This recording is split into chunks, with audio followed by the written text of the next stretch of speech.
Have you ever been talking about your friends in English and just felt stuck? Well, in this explainer, we are going to unlock 7 key phrasal verbs that will make your conversation sound so much more natural. Let's dive right in. You know that feeling, right? You're trying to explain how you met your best friend, or maybe a little argument you had, and the perfect words just aren't there. It's a super common thing for English learners, but honestly, phrasal verbs are the solution. And that's exactly what we're going to tackle today. Now, to make these verbs really stick, we're not just going to give you a boring list. Nope. We're going to follow the story of 2 friends, Mia and Nathan. By seeing how their friendship kicks off, grows, and even hits a few speed bumps, these phrasal verbs will be way easier to remember. Okay, so every friendship has a beginning, and a lot of the time it happens completely by chance. The perfect phrasal verb for this exact moment is to run into someone.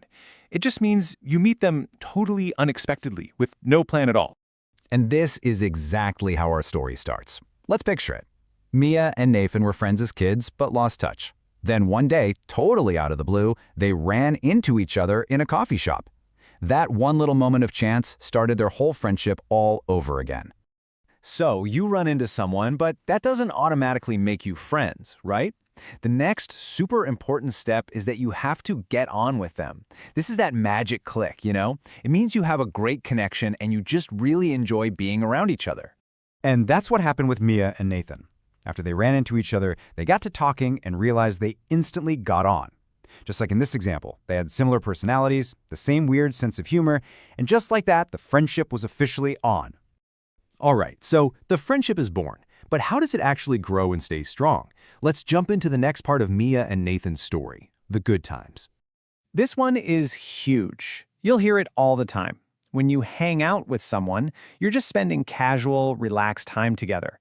It's not some formal plan, it's just about chilling and enjoying their company. And this became Mia and Nathan's go-to move. They would hang out at that same coffee shop or maybe at the park, just talking for hours. It's all that simple, easy time together that really builds a solid friendship. But look, life gets crazy busy, right? You can't always hang out every single weekend. So what do you do when you finally see a friend after a little while? You catch up. That's the big conversation where you fill each other in on all the news and gossip. Mia and Nathan were pros at this. You know, if Nathan went on vacation for a couple of weeks, the very first thing they'd do when he got back was grab a coffee to catch up on absolutely everything he missed. So what about when a friend gets in touch after a bit of silence? When that text, call, or email finally comes through, you hear from them. It's that great moment when you get a message and know they're thinking of you. You can just picture Mia saying this if Nathan got swamped with a big project at work. She'd probably mention to another friend, "You know, I haven't heard from Nathan in a bit. I hope everything's all right." It shows she cares and misses their connection. Let's be real. No friendship is a perfect fairy tale. Real relationships have their challenges and their tough moments. So let's see what happens when Mia and Nathan's friendship hits a bit of a rough patch. Okay, here we have 2 phrasal verbs that are literally perfect opposites. When you have a big fight and you stop being friends, you fall out.